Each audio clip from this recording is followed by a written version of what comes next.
Good morning, all. I'm Jessica Matthews, President of the Carnegie Endowment. I want to say good morning both to those in the room and to those who are joining us remotely from various points around the world, which explains our early hour for this gathering. It's a great pleasure. I mean, and that's said with deep meaning. To introduce this morning the Nuclear Power Plant Exporters Principles of Conduct, a unique and global initiative that's intended to help ensure that the spread of nuclear energy, when and if it happens safely and securely and responsibly. As an institution, Carnegie doesn't have a position on nuclear energy, either for it or against it, as we generally don't have institutional positions on issues. But we do believe that as long as people are going to produce electricity from nuclear plants, or plan to do so in the future, that the global interest is strongly that it be done as responsibly as possible. And that's the spirit that motivated this effort. There are very few binding laws and regulations that govern the export of nuclear technology. Those that do exist generally govern state behavior and tend to address mostly non-proliferation concerns. But there are many important issues related to the export of power plants that are in the domain of corporate management and that have not been addressed by international agreements. And they include aspects of safety, security, spent fuel and waste management, the protection of environmental concerns in the neighborhood of plants, non-proliferation, compensation for damage done in potential accidents, and general facets of corporate ethics. With this in mind, and with the possibility of an international nuclear renaissance very much a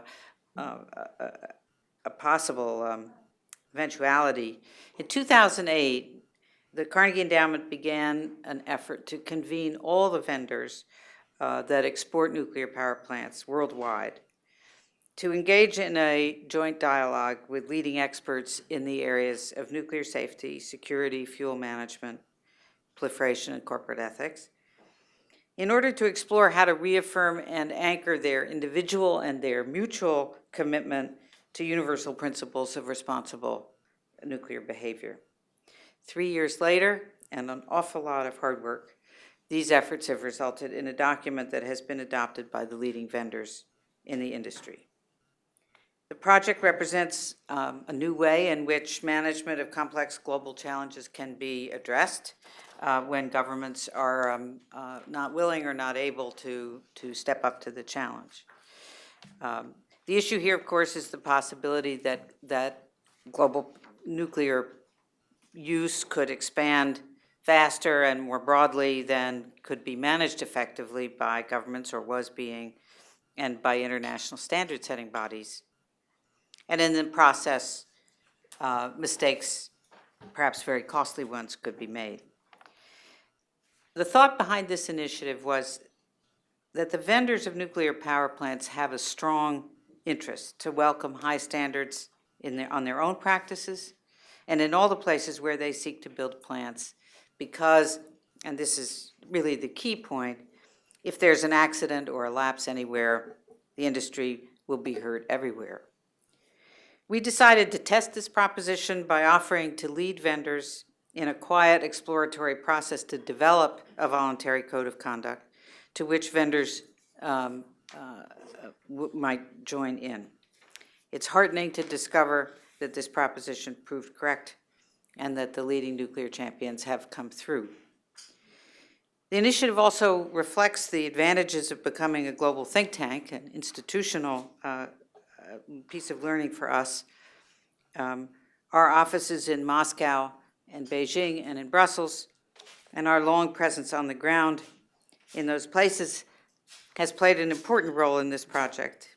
Indeed, it's fair to say that the effort might otherwise not have gotten off the ground, and that had Carnegie been a traditional Washington think tank, and might well have faltered or worse at various points along the way. So it's been a learning process for us as well. I want to thank a few people and institutions who have made this effort possible. The William and Flora Hewlett Foundation and the Alfred P. Sloan Foundation provided the majority of the financial support for it. We supplemented their generous help with funding from our own endowment. We neither sought nor received funding from the nuclear industry. We did benefit enormously from the generosity of a law firm that has provided us with invaluable assistance and counsel and extremely generous in-kind support over the past 3 years. Sidley Austin, LLP, and its partner, Irv Rotter, sitting next to me. Irv and his colleague, Gare Smith, has been an indispensable part of this process. We could never have done it without both of them. Finally, by way of thanks and also to further elaborate how this was done, the development of each of the 6 principles of conduct was guided by a leading international expert in each of those 6 domains. Their names are listed under the expert bios in one of your handouts this morning, and you will shortly meet most of them individually. What I want to emphasize is that this project owes a huge debt to each of them as well. These are people who are at the absolute top of their fields. For all of them, time is their scarcest resource, yet they volunteered it over 3 years, undertaking an enormous amount of travel around the world, meeting over long hours and over weekends, and they did this out of the commitment to the issue and to the public good represented by the project. And we are, all of us, deeply grateful to them for it. Let me now turn to George Perkovich, Vice President for Studies and Director of the Nuclear Policy Program here at the Carnegie Endowment, and his colleague, Elie Levite, who's a non-resident senior associate in the Nuclear Policy Program. Together, they have devoted thousands of hours, determination, patience, intelligence, knowledge of nuclear power, and an absolute passion and commitment to getting this code to come to pass. I've watched with awe at the number of obstacles they've surmounted, the ways they have cleverly thought their way around problems that arose, and the success that's finally crowned this effort. And I want to congratulate them for it, as well as all those who took part. So, George. Thanks, Jessica. Jessica laid out the basic logic of the project. I'm just going to elaborate it a little bit more for those who aren't familiar with it, which is most of the world, if not most of the people here, and then turn it over to Elie to take through some of the key issues of implementation and impact. Basically,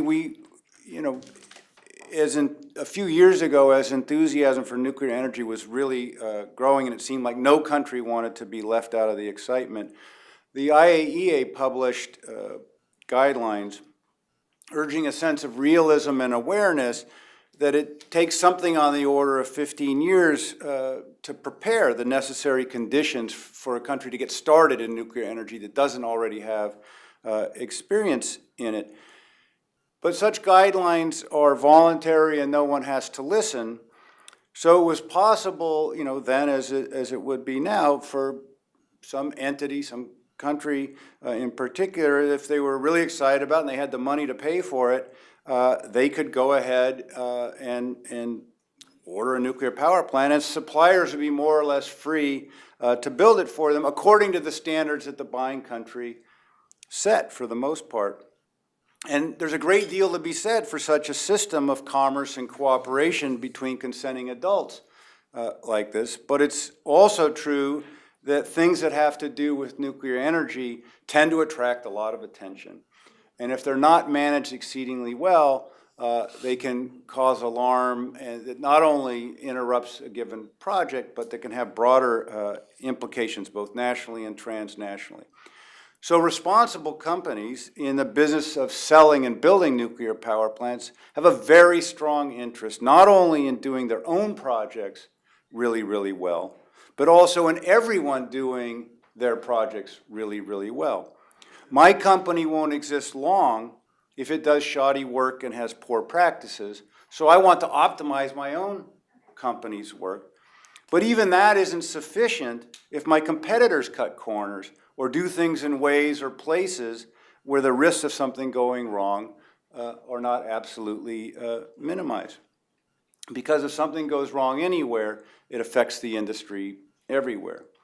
So in other words, for commercial reasons or reasons inherent to the companies that build and sell nuclear power plants, there are very strong reasons to identify and follow high standards, even if a state to which they might be selling is willing to settle for less, or is not likely to enforce what standards it does have. This was the logic that we started with here as observers of the industry in thinking about launching this project. That power plant exporters would recognize their interest in identifying and aggregating high standards and best practices that all responsible vendors should voluntarily be willing to implement in their exporting activities. And this was borne out early on when we reached out to the first executive of one of the vending companies. And they got it right away. Of course they have high standards and they want those, and they insist that they be implemented in their company. And they would like, if there was a broader a voluntary set of guidelines that the whole industry could adhere to. But what they said was, but the worry is that somebody else doesn't do it, and then we lose out competitively in the marketplace. So if you can get everybody to do it, this would be optimal and would be best for the entire industry and the potential for the entire industry to go into new markets and build confidence globally. So that basic premise of the interest of doing this for the well-being of the entire industry and the growth of the market globally was quickly validated. A second premise that we had was that we could craft with the vendors a voluntary code of conduct across the key functional domains: safety, security, non-proliferation, compensation, environmental management, and so on. That we could do that much more quickly and effectively than governments would be able to negotiate any comparable legally binding standards. And there are many reasons for this, but the one that I think is perhaps most important is that in governmental negotiations, states have multiple interests. And so they're coming in to talk about, say, nuclear safety, but they may have other axes to grind. Each state may come with 5 other things that they want from country X or for country Y, and so you think you're negotiating about one topic, but you don't get agreement because they're mad because somebody said something about their queen or somebody embargoed their chicken exports.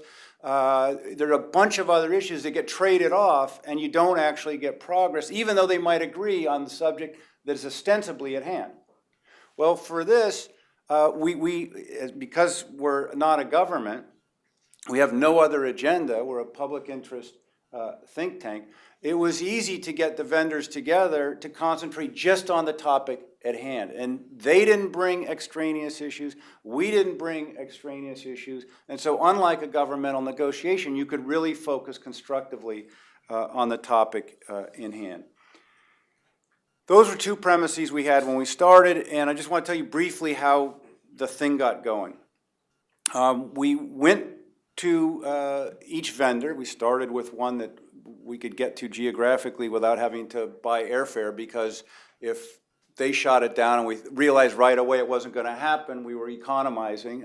So we started locally and then spread out and basically explained the idea and said, you know, if we can get everybody else, will you show up at a first meeting? That's all we were aiming at, was to talk to each company and say, we'd like to convene a meeting to run this idea by people, get the reactions, and co-design with all of the participants how it would proceed. Well, that first meeting went relatively well. There was some dubiosity, if that's a word, you know, in the first few minutes, but ultimately they said, yeah, if you can get everybody else, we'll do that. And so we had that conversation with about 10 vendors, convened the first meeting in Brussels in October in 2008. At that meeting, we had already included several renowned international experts on functional areas, which we knew the principles had to address. Safety we knew had to be addressed, security, non-proliferation. So we had experts there on those topics. But then collectively, as a group, we identified or explored, okay, what issues should be covered? What should the principles cover? Reached agreement on that, although we added one, I think, a meeting later. And basically then asked all the companies, all right, you got the idea, you've seen how we want to do this, go back to your management and get their permission to participate in this, and we'll see where it goes. They all did that.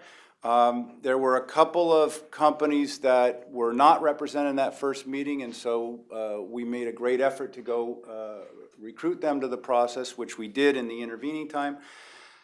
We did all of this, I have to say, it's very important to say, we did this meeting and all other meetings in the presence of lawyers. And Gareth Smith of Foley Hoag and his colleagues were there. Irv Rotter was there. Of course, a lot of the vendors are represented by lawyers as well. But we had lawyers there on Carnegie's behalf to make sure that all competition laws were respected, that there were not antitrust issues, because not only we, but each of the company were very, very determined that there be no issue about commerce, markets, pricing, any of that. This is all about the public interest and domains of corporate responsibility. And so we kept it focused on that. We then had 6 meetings. The meetings were typically broken into sections covering each of the 6 principles that are now in the Code of Conduct. One of the experts would take people through the drafting. We would then have an open discussion. There would be a lot of debate, a lot of back and forth. We would then redraft on, you could see it up on the screen as we were redrafting. It really were drafting and editing sessions. In the rooms, there were translation booths, because at various times we had translations going into Japanese, Korean, Chinese, I think Russian at one point. Then it turned out the Russian participants actually spoke better English than I do, and so it was, come on, we don't really need to do the translations, do we? And because they would correct the English in a lot of the negotiations. Carnegie paid for the meeting rooms, the translators, the lawyers, some of the food, and the travel costs of the experts. The vendors paid for their own travel costs and their own lodgings and incidentals.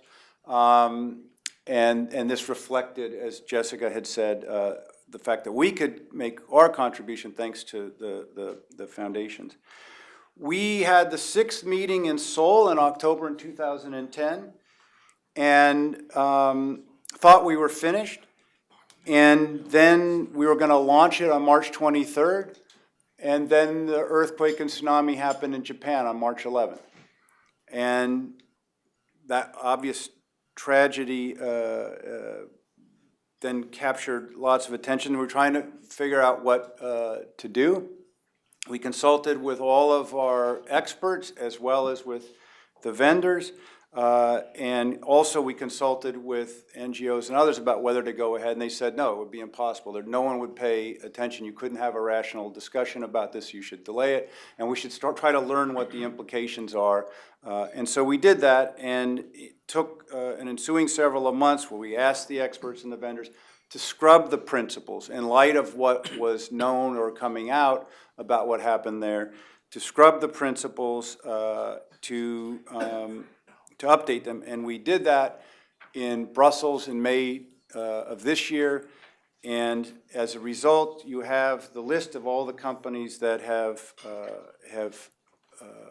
adopted the principles as they were completed in May. There is only one company that's participated that has not yet adopted, and that's CNNC in China. They have indicated all along their positive view on the principles, but they're still in the process within China of getting the necessary approvals to formally adopt. And so we hope that will happen, and we await that. Thank you very much, George. I will be addressing the issues of what we think, the value of the process, what would be the incentives and the need for compliance, and the planned next steps. But before I do so, I want to try and invite in the various experts to brief you on their respective contributions, and not exactly in the order which we have in front of you. We would start with principle number 2, because of a technical problem. The expert is actually about to go into a hearing in the Canadian Parliament, so we will ask him to come in first. So Frank Saunders, are you with us?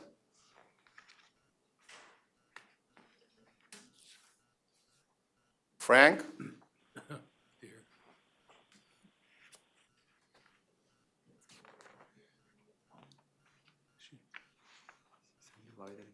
Didn't hang up. He's talking in the phone back there. Just another second. Frank Saunders, all the way from Ottawa. It's always the shorter distances that pose the problem. It's crossing the US-Canadian border that is always the issue.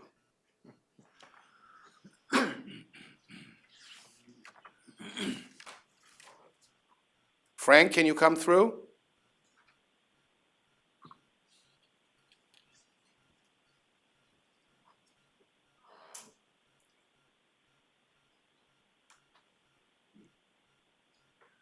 No word of Frank?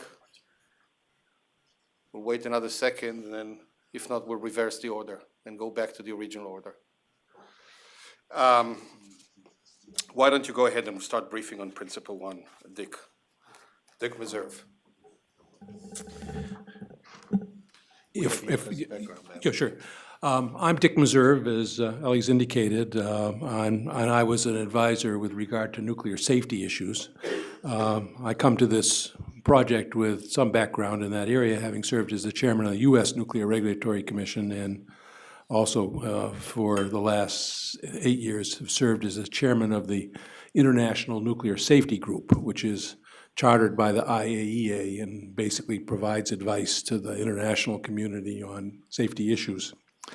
I think it's understood by everyone in this room is that assurance of safety is an absolutely fundamental obligation of everyone involved in nuclear activities.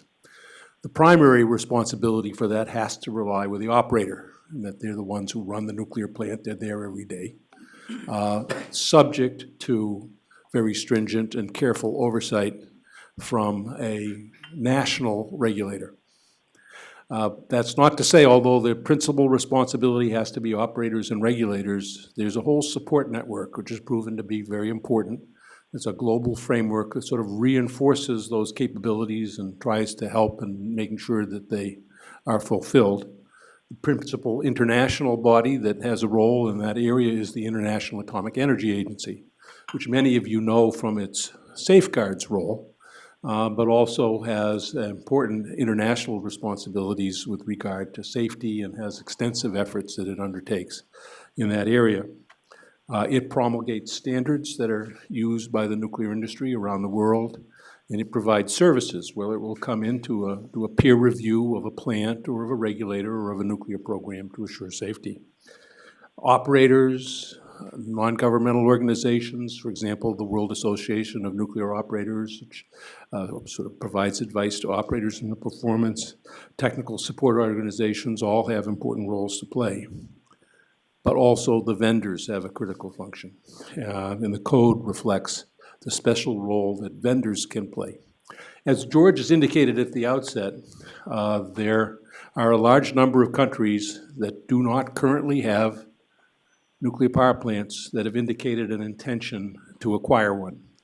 The IAEA has indicated there are about 60 countries that in recent years have come to it to talk about their interest in exploring the issue. And their estimate is that over the next 10 years or so, about 15 of them may well acquire, at least start on the process of building a nuclear power plant. And they have no background in this area. Understandably, they're new entrants. So they don't have the national infrastructure or experienced operators in this area, the critical role to be played. And they may have nothing in their economies of equivalent sophistication as the as is required for running a nuclear power plant. So there really is a very critical role for that international framework that I mentioned to backstop them and enable them to be successful. It's important for all of us that they be successful in their pursuit of nuclear power if they should choose to do so. Principle 1, which is in the materials you described, deals with the vendor responsibilities and reflects a variety of commitments the vendors have undertaken to try to fill this gap and to help to develop the necessary competence in the operators and the national regulators in being able to pursue nuclear power successfully. Among its terms include basically the expectation that the customer state will become a participant in the Convention on Nuclear Safety, which is the fundamental international agreement in the safety area. It calls for a judgment that the customer state has established an appropriate legislative, regulatory, and organizational infrastructure that enables it to be successful. Mention was made earlier of the IAEA estimate that it's about 15 years it's required in the process of being able to get a new nuclear plant online. A lot of that is undertaken by establishing the appropriate national infrastructure to be successful with the process. There is, of course, a commitment to export nuclear power plants that meet very high safety standards. As you look through the principles, you'll see there's extensive references to various standards and documents by the International Atomic Energy Agency.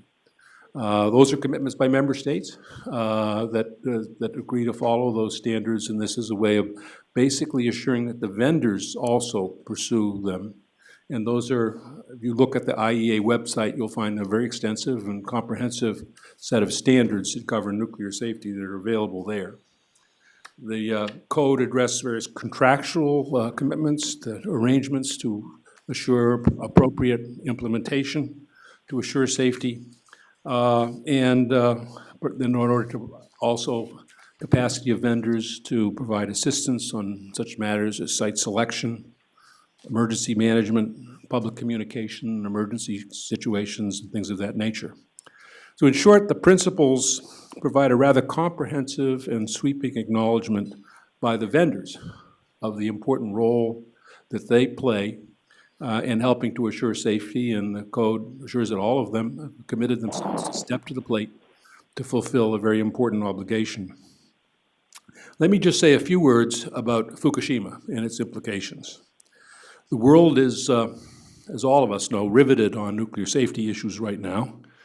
There are extensive efforts to understand the lessons that should be learned from Fukushima, and we certainly don't know all the lessons that should be learned yet. There's a lot we don't know about that accident, and that will unfold over the coming years. I say coming years, that I just mentioned that because it took about 6 years before we got into the reactor at 3 Mile Island and understood the nature of the damage that occurred to the core there. The vendors met after the Fukushima accident to review the principles. And of course, let me say, of course, the problems at Fukushima were of an older plant, an older design. It would not be a design that anyone would contemplate building today. Plants are much safer in their designs today. That's not to say that that design is unsafe. It's just that there have been improvements in the performance of safety over the years that are incorporated in all the new designs that the vendors plan to build. The code does reinforce some elements that have, the importance of which have been reinforced, I guess I'd say, as a result of Fukushima. As I mentioned, it emphasizes the importance of a national infrastructure for safety. There have been some criticisms of the structure of the regulatory system in Japan. It emphasizes the importance of site selection. There are extensive guidance that's through the IEA standards with regard to severe accidents. Fukushima was a severe accident. And it deals also with emergency response requirements. So I think that the code does anticipate, in a way, and deal with many of the issues of which we're aware in Fukushima, and it hasn't been mentioned yet, but there is an intention among the vendors that this be a continuing process, And there'll be periodic revisiting of this code, including a meeting, I think, that's planned for December, to start that process where the vendors will look at the code and see what should be modified as we learn. And so I think this should be seen as a living document that may well change as events like Fukushima unfold and we learn more about what to do. I anticipate that nuclear safety will be enhanced as a result of what we learned from Fukushima, and my assessment is the code should bolster our effort in that area. So thank you very much. Thank you, Dick. Let me just mention that the two experts were working on the principle, the second one being Jukka Laaksonen, who is the head Finnish regulator and also the head of the Western European Regulatory Association. His bio is behind you. And also mention this occasion that the Dick, as well as the other experts, would avail themselves for questions and clarifications on specifics as the experts or other media would be interested, and so on, and we would have a coordinating mechanism for that thereafter. Given that we have some difficult technical difficulties with the communication with Ottawa, let's proceed straight to principle number 3, turn to Paris, and ask Jacques Bouchard to come in and brief you on principle 3. Jacques, good morning. Good afternoon. Yes, Eddie, I'm here. Can you hear me? Yes. Okay. So good morning, everybody. I am Jacques Bouchard from Paris. I have been working with the French Atomic Energy Commission for a long time, and I'm still advisor to the chairman. I have been the chairman of the Generation 4 International Forum for a few years, and now I'm still chairing the Standing Advisory Group for Nuclear Energy at the IAEA. So I will say a few words about Principle 3. First of all, it's clear that by adopting this Principle number 3, the nuclear plant exporters emphasize the importance of environmental protection in all activities related to nuclear energy production. In fact, the principle recalls that environmental protection should be taken into account all over, from the plant design to its decommissioning, in all the activity during construction, operation of the plant, but also in all the related fuel cycle activities. And this is quite important. In fact, the principle makes reference to international conventions and best practices as they are defined by international institutions. For instance, the Joint Convention on the Safety of Spent Fuel Management and on the Safety of Radioactive Waste Management, which is a quite important one, which has been signed at the IAEA 15 years ago now. This convention is one important one. So the principle makes reference to all these conventions. It does not create any new standard of rules, but it can bring everybody the confidence that the vendors of nuclear plants will not sacrifice the environment for economical or competition reasons. Of course, is not of the responsibility of the industry. The responsibility, for instance, of defining and implementing a policy for spent fuel and waste management rely, in fact, with the governments. Nevertheless, it's important that the industry underlines the necessity to have such a policy established, either by law or by regulations, but anyway established before operating a nuclear plant, and the industry will consider the practical situation, what we say in the principle, made a reasonable judgment on the situation before signing a contract to supply a nuclear plant. Waste management and plant decommissioning have been and are still often controversial issues, and the public in some times could suspect they are underestimated when deciding the construction or the operation of a new plant. And on the contrary, this principle shows that the vendors are considering practical ways to facilitate these issues in the design of the plant, and show also their concern to be sure that a national policy will be defined for the waste disposal and the cleaning of the site at the end of the life of the plant. And on the specific issue of spent fuel management, which is also a controversial one, there is no indication of a particular choice. The problem is not to say this is the right solution, this is not. No, there is no indication of a particular choice there are different solutions which are applied by experienced countries today. And there too, the principle emphasizes the necessity to have a national policy. You make your choice, but you have to make a choice. And a national policy with due respect of safety, security, safeguards. And it's clear that the vendors will consider this as an important issue before signing any new contract. So in fact, you see all this principle number 3 is showing the importance that is for the vendor, the importance of the environmental protection and the necessity to take into account all the consequences in their own works, but also to see the situation of the customers and the situation of the nation, of the country of the customer in such a way that everything will be right in this field. Thank you very much. Thank you very much, Jacques.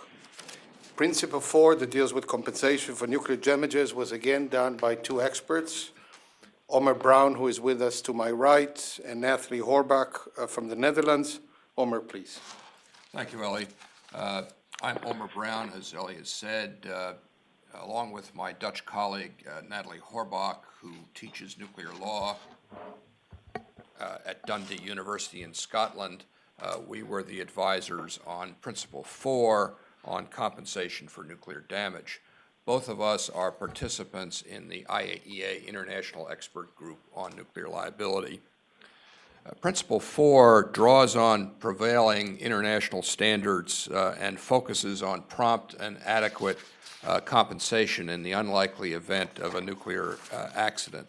It identifies the elements needed for a legal regime to assure adequate protection of the public and calls on each vendor to make a reasonable judgment that the elements are in place prior to agreeing or delivering fuel for a new nuclear power plant.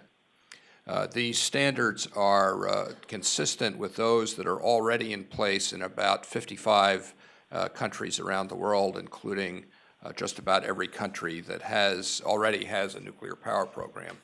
It's also consistent with the action taken on Tuesday of this week by the IAEA Board of Governors, which adopted a new action plan for nuclear safety that, among other things, calls on IAEA member states to work toward establishing a global nuclear liability regime.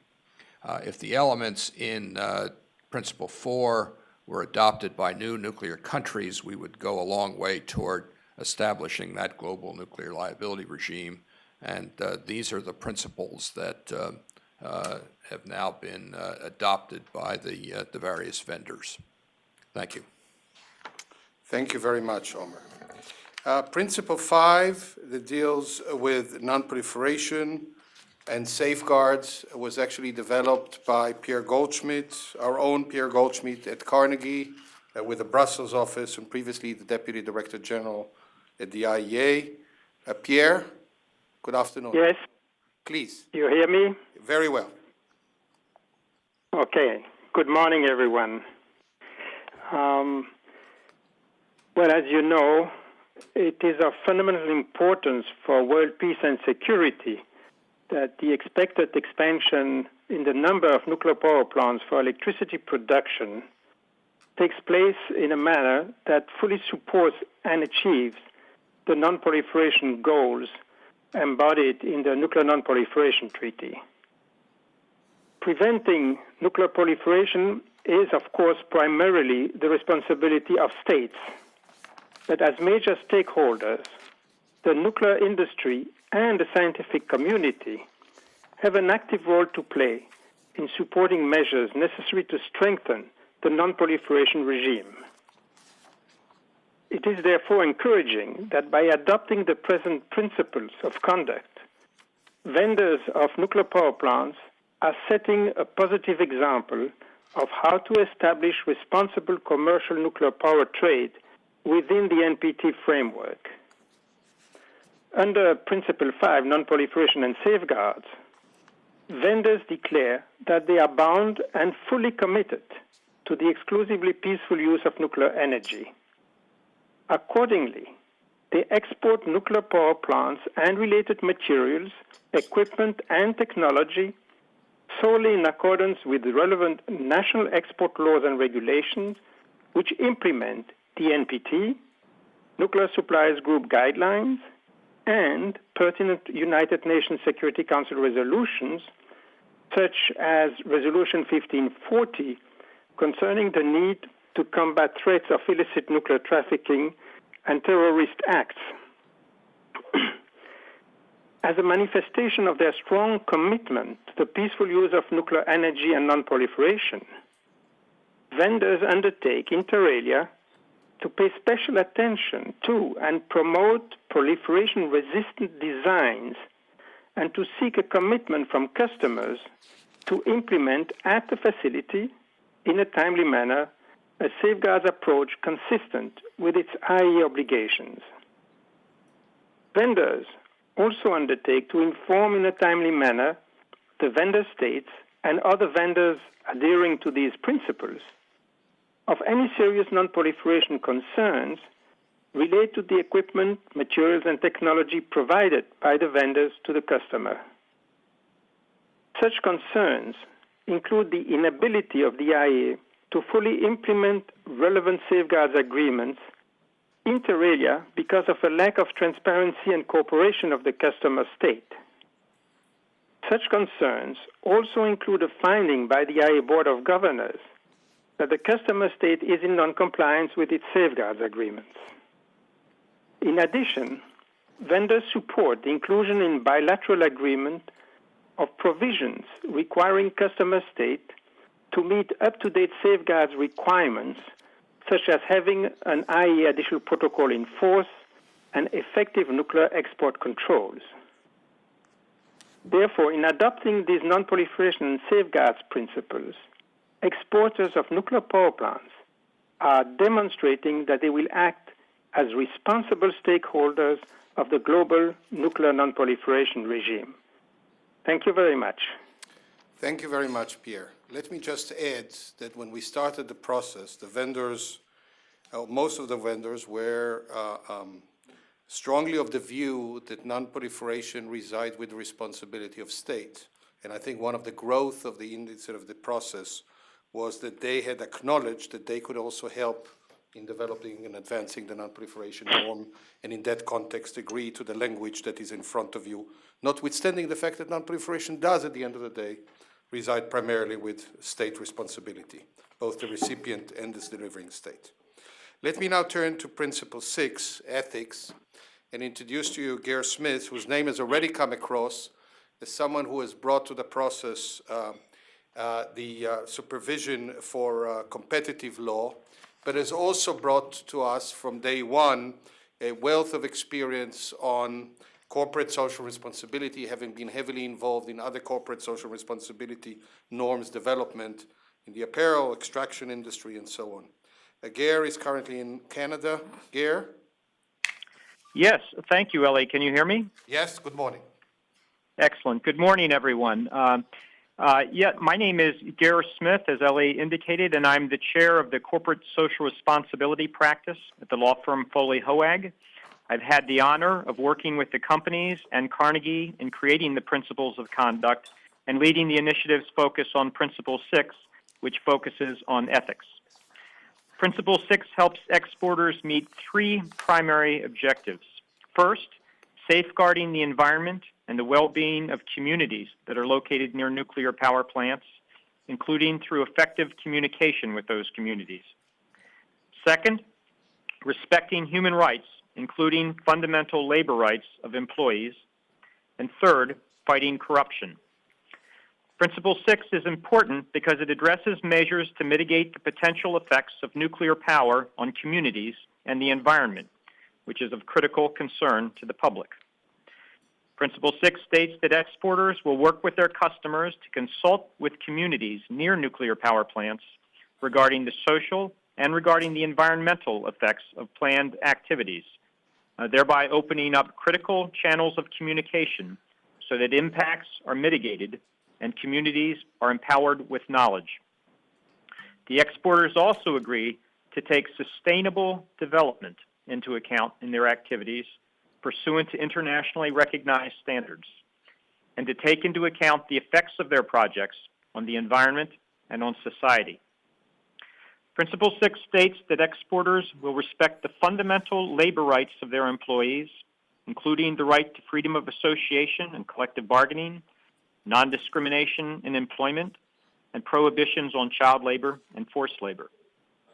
They also pledge to respect the Universal Declaration on Human Rights, which has implications for their interactions not only with their employees, but also with communities and other stakeholders.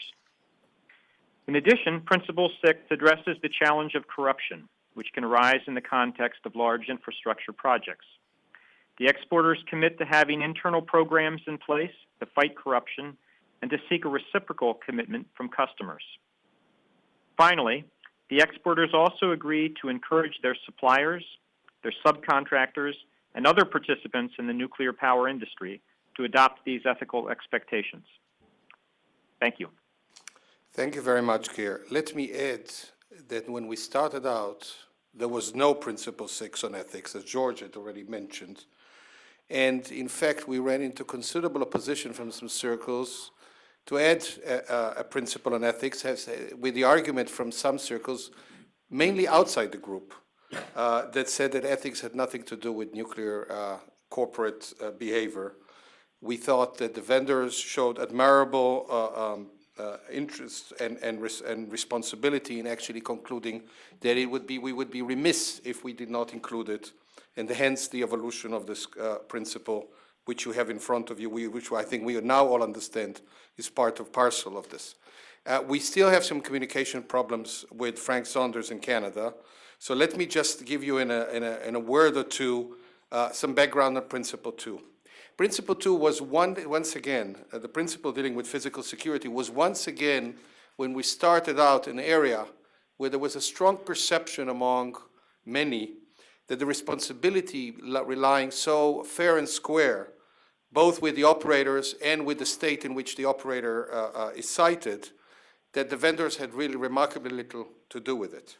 But I think over time, there was a strong recognition that nevertheless vendors, based on their contracting power, but also based on their expertise and experience, as well as sensitivity to the local circumstances, could actually promote physical security in the plant. They could incorporate into their design, they could ask for information from the operator that would then help make the reactor more resilient in that specific environment. They could look at issues of safety and security together rather than separately, which sometimes pose opposing demands, and try and reconcile those and work very closely both with the regulator as well as with the operator to make all of those things quite effective. So you would see how we weaved in the vendor's role in both helping along and working with the operator to tighten physical security, an issue that has clearly come to the fore in the context of the Nuclear Security Summit, notwithstanding the fact that the Nuclear Security Summit had actually dealt with the fuel cycle aspects, and this is actually doing the complement to that by focusing on nuclear power plants. Let me conclude the introductions by just saying a few words on what we see the value of the process and what we think lies ahead. We clearly did not walk into this area where there were no norms or regulations. Far from it. Clearly the nuclear industry was very tightly regulated, both at home and abroad, and therefore they didn't need Carnegie in order to step in and actually suggest that those ought to be regulated.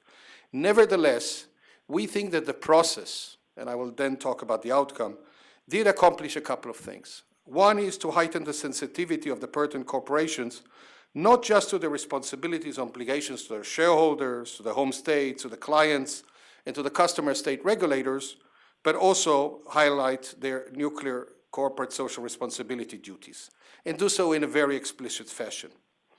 And we think that these, registering those issues, highlighting them, discussing them, understanding them further, was a major accomplishment of this process when we got started. A second one was an educational role, both within the corporations and across the corporations. Clearly, the new build had brought a lot of new people into the game.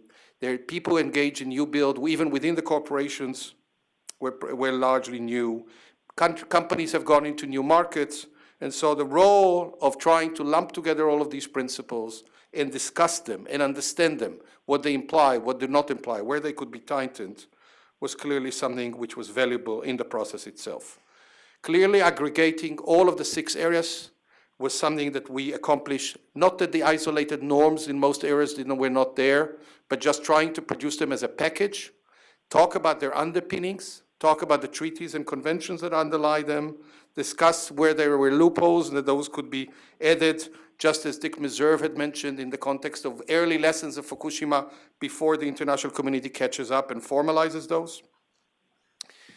A big thing, and again that sort of builds up on something that George had said, was to level the playing field, to make sure that the industry remains intensely competitive, but that the competition would not occur on pricing and markets and so on, but not on the core principles that assure nuclear responsibility. Looking ahead already with this respect, we thought that building a platform to continue to keep these missions alive for a longer term would be a major undertaking, and you will hear in a second that we think we have managed to accomplish this. And finally, while we started only with the nuclear vendors, we recognize that there are many other stakeholders in the industry, and that those stakeholders could actually have a significant effect on the outcome. So part of the process was designed to inspire other stakeholders in the nuclear business to cooperate with the vendors or come along and adopt similar principles.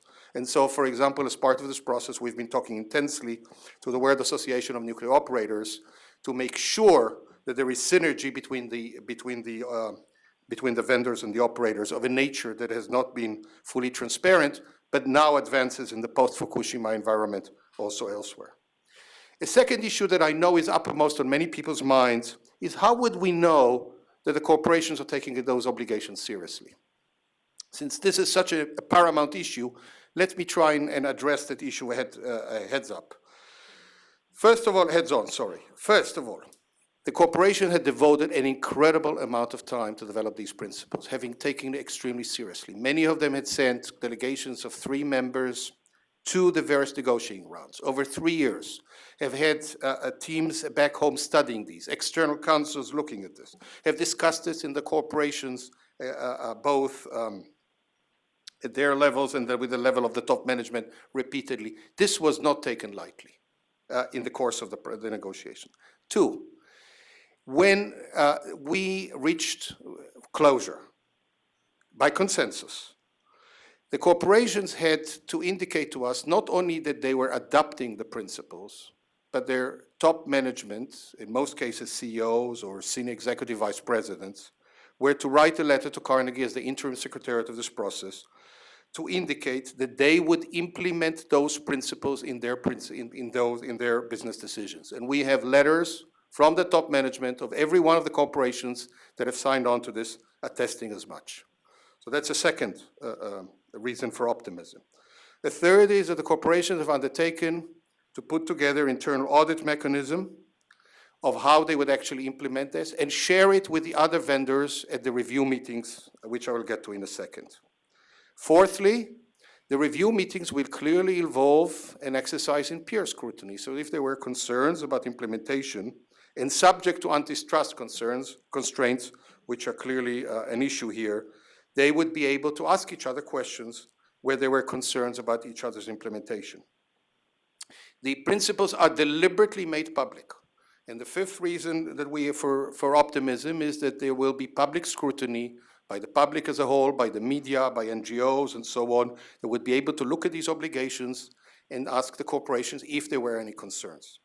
And sixthly, financial institutions, insurance companies, banks, credit rating agencies have all been looking at these principles ahead of the rollout and have acknowledged that those will be invaluable as a risk mitigation measures. And therefore, the financial community that clearly is absolutely indispensable for such a high-stake operation as building very expensive power plants would clearly look at this as something that enhances its confidence when applied and lessens it when it's not. So those reasons that ranging from how seriously the corporations have indicated they're taking it already to the other incentives that are out there give us grounds for optimism that this would not be merely a public relations exercise, but a very serious undertaking, and that the corporations are indeed taking it as such, notwithstanding some skepticism that we've encountered down the road. Let me conclude by saying a few things about what's planned for the future. Carnegie, that has led the process from the incubation stage through the current stage of the rollout, will be handing over the process to the vendors themselves and retaining a very modest supporting role, the nature of which will be finalized in the first review meeting scheduled for the end of the year. So that's one development of institutionalization where the vendors basically take over. The vendors have agreed to create a permanent secretariat that will manage the process, modest initially, and then if the needs require, we'll actually consider expanding it. The vendors are committed to periodic review meetings, the schedule of which to be determined, but the first one will already be taking place in December in Moscow. And those review meetings will do the following. They would study feedback to the rollout. They would discuss implementation challenges, implications. They will review new standards as they evolve and consider whether the principles ought to be revised or expanded. They would brief on internal audit procedures of the various corporations and discuss a standard format for reporting by the various corporations on their own compliance. They would exchange views on best pertinent practices of, for example, how you make power plants in a generic fashion more safeguards friendly. They would expand the process to new vendors as they arise, and they would conduct outreach to other stakeholders.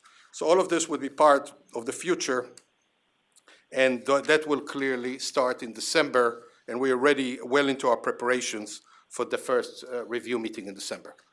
So that concludes our formal briefings. George. Great. Thank you, Eli. We are going to now open the floor, but also the phones to questions. I'm going to say a couple brief things, but especially those that are listening on the phone, if you want to ask a question, please, you have instructions from the operator about how to queue in, but please do that, and then we will be calling on you, as well as if there are questions here in the room. I also want to say that we're delighted to have here in the room in Washington representatives from several of the vendors. I think there are vendors representatives also on the phone, but we have colleagues from Arriva, KEPCO, GE, Hitachi, and Westinghouse here in the room, if anyone wants to address something to them. Let me then, I think those are the instructions in terms, and also if we ran out of time or if somebody wants to send email questions, you may do that and we can respond later to email questions. Are there any questions here in the room, first of all, as we're waiting for we have dozens of people on the phone and we're waiting for them to queue in as well. Anybody in the room? Yes, sir. And please speak into the microphone so the people on the phone can hear you and identify yourself, please. Thank you very much. My name's Michael Mathis. I'm a reporter with AFP News Agency. I'm not sure if your microphone's on. Maddie's going to come look, but. Sorry. My name's Michael Mathis with AFP News Agency, Agence France Presse. Thanks for having this event. You know, as one of you mentioned, the IAEA had suggested that about 60 countries were looking seriously at nuclear power. So I'm wondering, under these new guidelines and principles, how many of these countries do you think would be excluded from the trade in nuclear energy if everybody involved followed these principles? Would it be a majority, one or two, everybody but a handful? Sorry, and also, you know, pardon my ignorance, but I'm trying to get a sense of how major the signatories to these principles are. You know, I don't follow the nuclear business day to day, so please give me a sense of what percentage of the overall industry these signatories comprise, Great. and how many dozens or hundreds of other companies have not signed on or may be considering signing on? Two great Thanks. questions. And the second of which I should have made very clear in the beginning, and then my colleagues can correct me. But in terms of the industry, your second question, the signatories that are listed in the materials, the companies that have adopted, are all but one, actually all of the current exporters of nuclear power plants. Now, you have to elaborate. There are lots of subcontractors. They have lots of subcontractors. There are project architects and so on. But in terms of the major entities that are in the business of competing to export nuclear power plants, they all participated in negotiation. The companies that have adopted represent pretty much in the entirety that industry. The Chinese companies are exploring and have plans to be in the export sector, but with a kind of caveated exception of a sale to Pakistan, are not currently in the market. So this is the industry of the major exporters. In terms of your question of would anyone be excluded, it's impossible to say right now, and that's part of the point. In other words, these principles lay out conditions, circumstances, attributes that would be looked at in any place that is seeking to buy a nuclear power plant. But that process is a long process. So the principles in part talk about in negotiating contracts. And then there's parts about in designing plants. And then there's some elements of the principles that say before delivering fuel. As we alluded to, for a country that is newly entering the field, the IAEA says it takes about 15 years to get ready.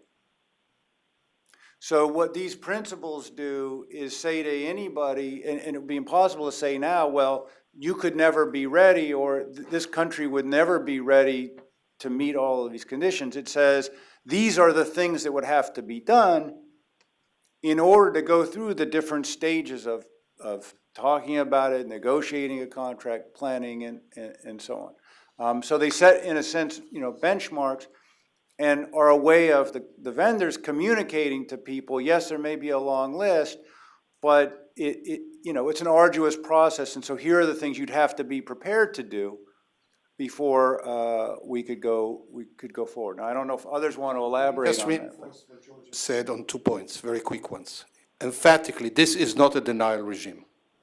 This is not designed to exclude anyone. This is just said that in order to be done properly, some conditions have to be met. And the second thing is, we have already been informed by some corporations, subject of course to commercial sensitivity, that this has already been used by them with certain prospective customers that approached them, and they pointed out to the issues that still needed to be taken care of, as highlighted here, for them to be able to actually sign the contract with them.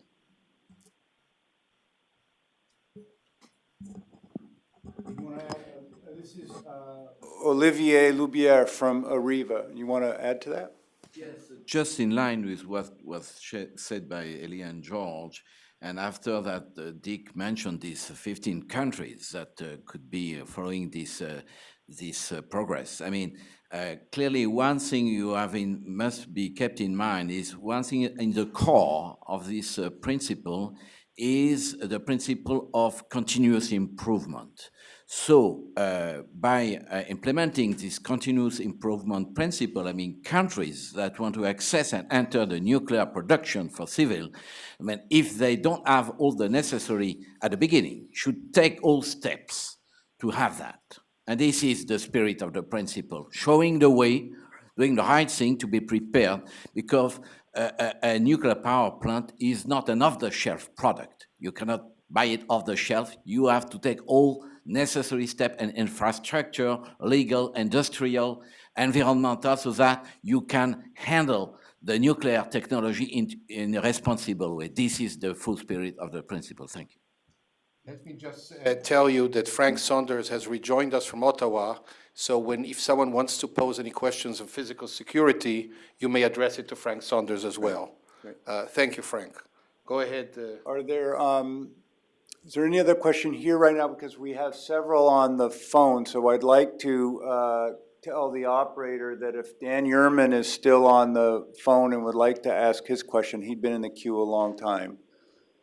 I am on the phone. This is Dan Yerman. I'm a reporter with Fuel Cycle Week. I have a question about India. None of the speakers this morning have mentioned India or its civilian nuclear program. Would like to know if India was invited to participate in this project, if you've had any response from vendors in that country, or what the outlook might be for India's participation. Good question. As we said early on, when we began the process, the universe, the set of actors that we sought to involve were vendors who are currently in the marketplace to export nuclear power plants. And at that time and today, there is no vendor in India that is seeking to export or that is prepared to export. So it didn't fit in the way that we were going about this to invite them. So that didn't happen.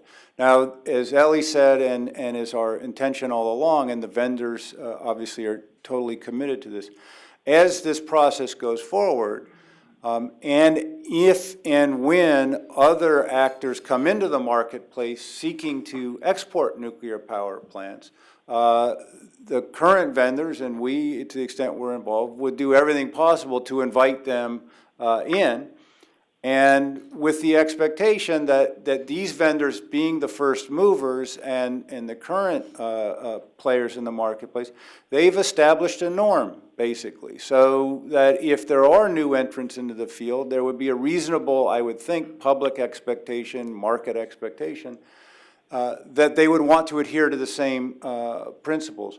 But so if and when Indian vendors are getting ready to enter, we would have outreach to them to invite them to participate. Did that answer your question? Yes, thank you very much. It puts in context. Great, thank you. We have Dan Horner on the line too, so if the operator can cue Dan Horner in. Hello? You're on, Dan. Okay. Hi, Dan Horner from Arms Control Today. I had two questions. One, it seems to be tied specifically to nuclear power plants, but most of the companies involved have business across the nuclear fuel cycle, from uranium mining to back-end services. So do these principles apply just to the nuclear power plant exports, or is it broader within those companies? And my second question has to do with the review process and so on. Is any element of that public? Because I realize there are some sensitivities, but is there any way sort of for people outside the group to have a sense of how well this is working? Thanks. Sorry. Let me answer the second question. I have George come in on the first one. The review process has yet to start. It would start in December. What is currently happening is that we're gearing up for the first review meeting. The principles under which the review meeting will occur have been agreed upon in the last negotiating round, which was in May 2011 in Brussels. That set up the permanent secretariat, that set up the parameters of the review meeting, that committed the vendors to a periodic review, and so on. So none of that has taken place yet. And the press guidelines accompanying review meetings will have to be discussed at the first review meeting in December. What we are saying outright to the broader public is, you are not confined to what happens in the review meeting in terms of your ability to scrutinize the principles. You're more than welcome to do so, and if you have questions to the vendors, collectively or individually, you may address it either to Carnegie until December as the interim secretariat, or to the various vendors specifically. And each of the vendors, as part of their outreach, has actually put forward a point of contact for the broad public as well as the media to contact if they have any concerns or requests or need any clarifications. And you'll be able to find those names on the websites of all the participating companies, bar none. So that is with respect to review meeting.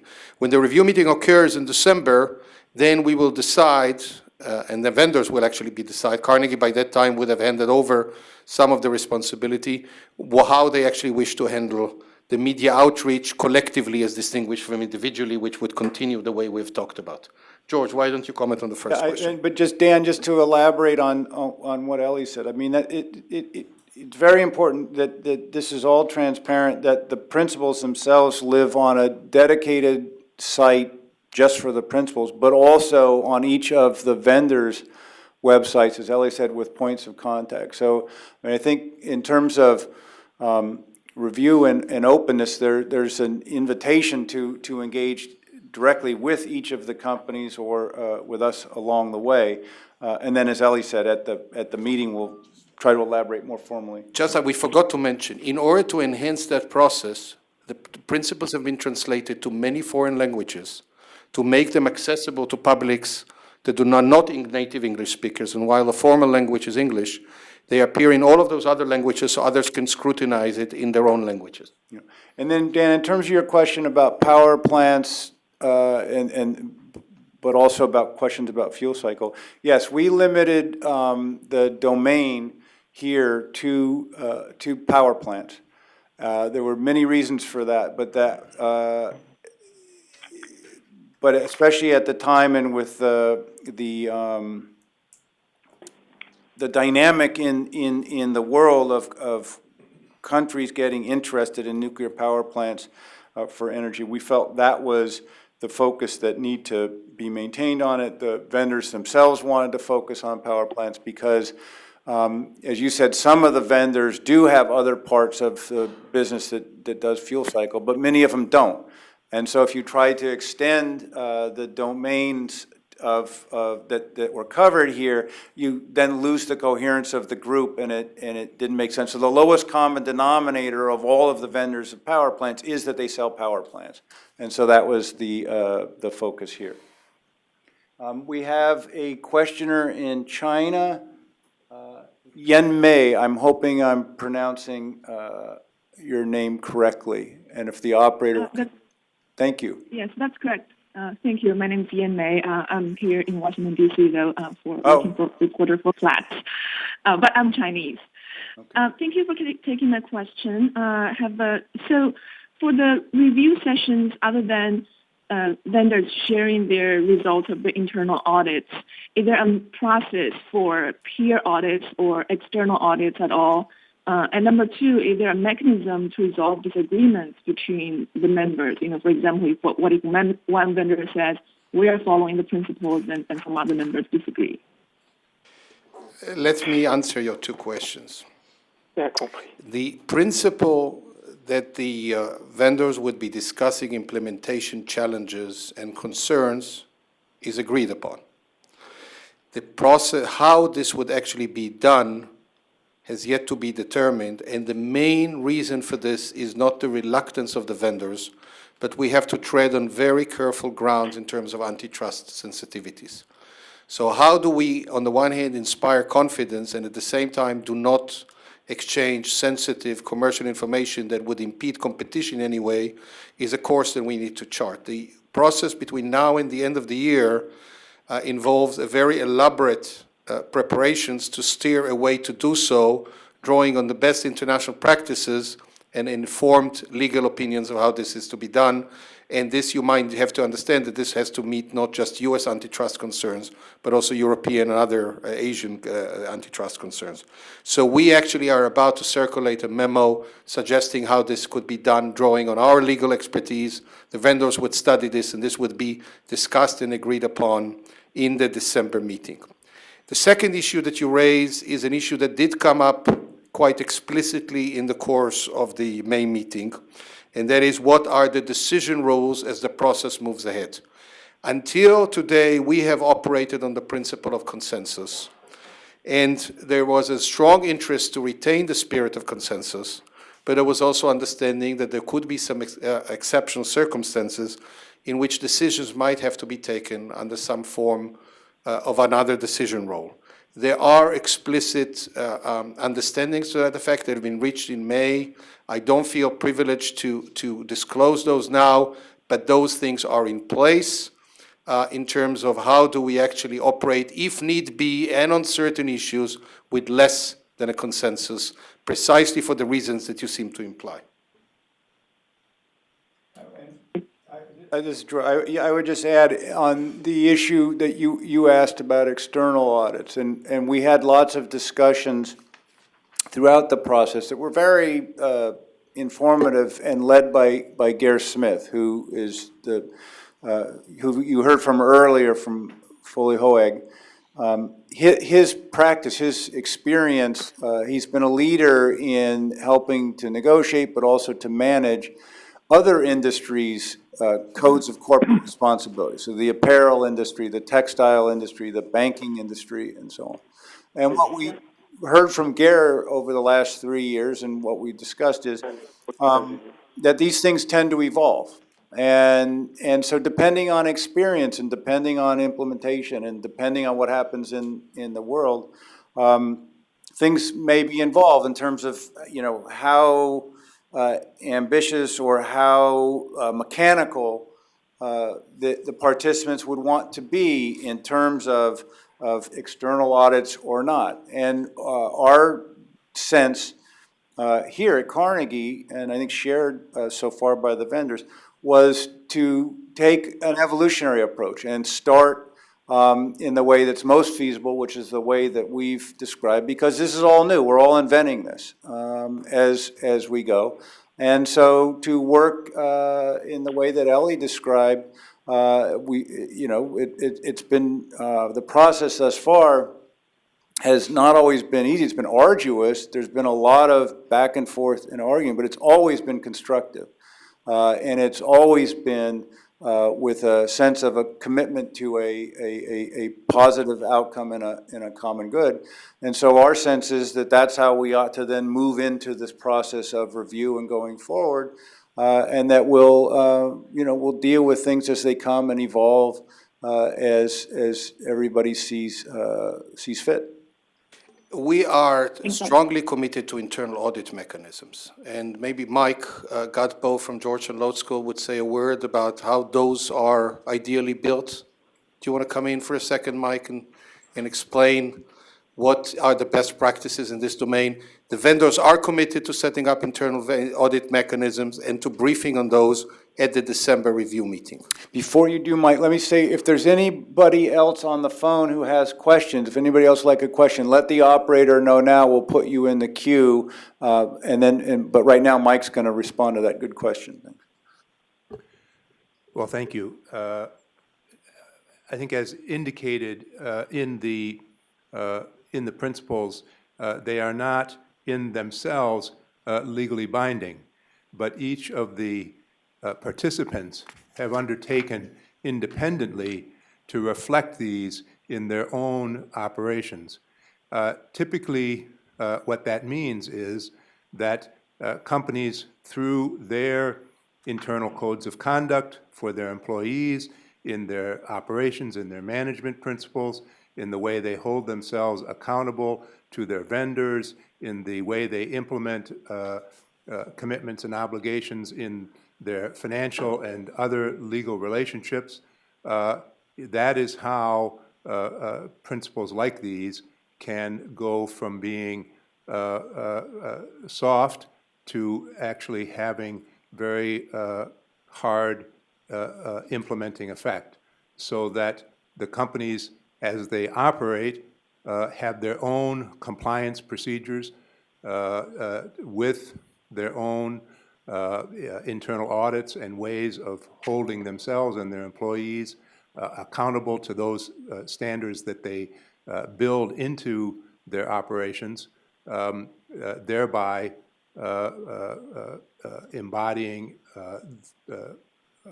principles that reflect the high standards that these reflect in the key domains for corporate activity in the nuclear domain, that is how these principles would then be implemented. And because they have a commitment not only to their own individual operations, but they have an interest and a responsibility in the activities of the industry as a whole, that is where they want to hold themselves accountable and want a chance to hold through this peer review mechanism that you have embodied in the implementation of these principles. That is how they seek to ensure that the industry as a whole, as it scrutinizes itself individually and also then collectively, can make sure that these high standards are reflected across the operations of the industry. Thank you. Yes, please, reintroduce yourself, just so people on the phone know. Yeah. Yeah, it's Michael Mathis from AFP News Agency. This is a question for Richard Meserve. Sir, earlier you mentioned a little bit about Fukushima, and you were speaking about how the plant there, while it's not unsafe, today's plants are safer.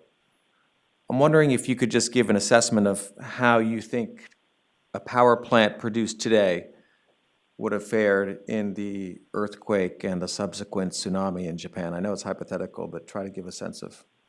Well, let me say we don't know a lot about all the details of the Fukushima plant. One thing that's immediately obvious to everyone is that this was a plant that was had a challenge as a result of its siting location, at least as the plant was constructed. As I understand the facts, and I may not have all of them correct, there had been a tsunami in that location about in the year 869 that was about the same size as the one that occurred on March 11th. So the plant was designed to be able to accommodate a 5.7 meter tsunami, and they had to deal with a 14-meter tsunami.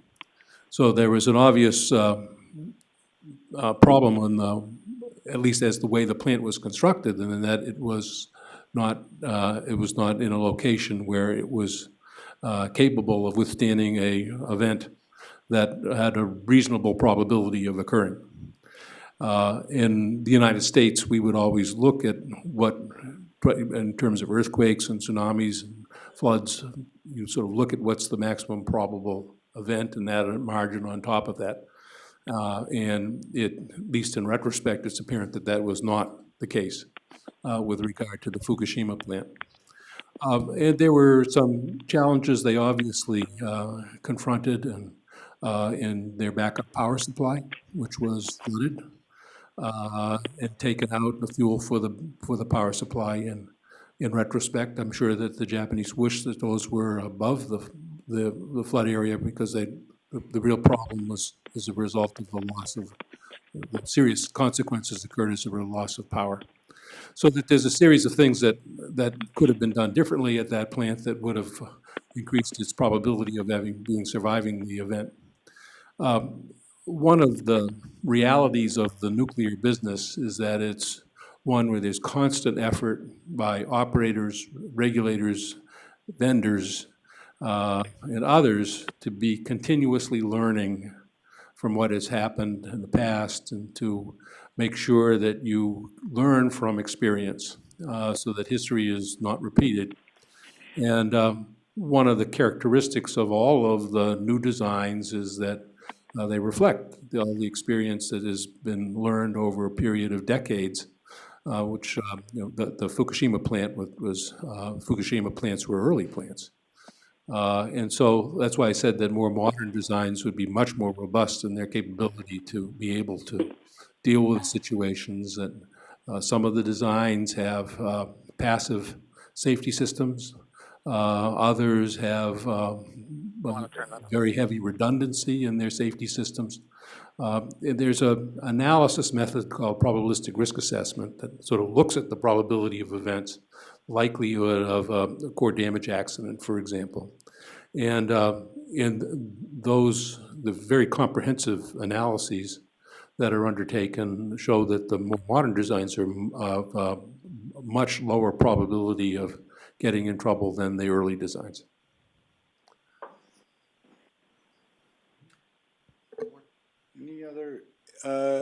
Any other questions here or on the phone?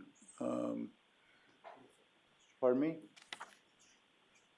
Yeah, I mean, if any of our partners, friends from the industry want to add anything, subtract anything, no.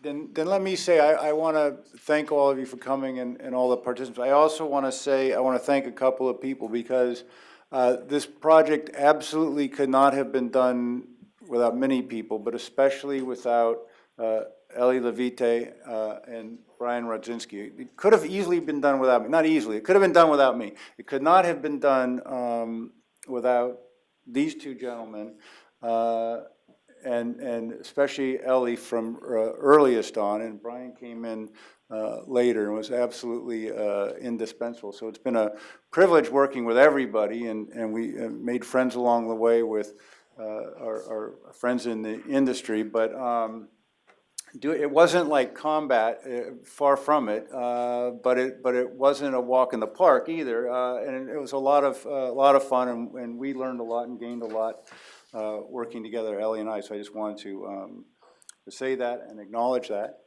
and then again, thank all of you. This is a living document. It's the beginning of a process, so we look forward to responses, comments, and the continual evolution of this, but we hope we're off to a good start. And Ellie, do you want to say anything? Thank you. Just, it was a pleasure working with so many wonderful people who generously contributed their time. George was fun to work with, as always. Let me just draw your attention to one last issue. We are heartened to note that there have been many support statements coming from around the world for this initiative, from governments, from experts, from the financial community, and so on. They keep on coming. We just got another one. We are putting them all on the website, and I think what is particularly heartening to us is the recognition globally that this is in the common interest of everyone in this field around the world. This is not about denying anyone, shutting anyone out, or depriving anyone the benefits of nuclear technology, but in fact showing a way in which could be done even a little bit better. And so you'll be able to find that sentiment widely expressed by senior officials from around the world. So thank you very much all for participating. Don't hesitate to fire questions at us or to direct them at the experts, and we'll make sure that you get the responses you're looking for. Thank you and good morning.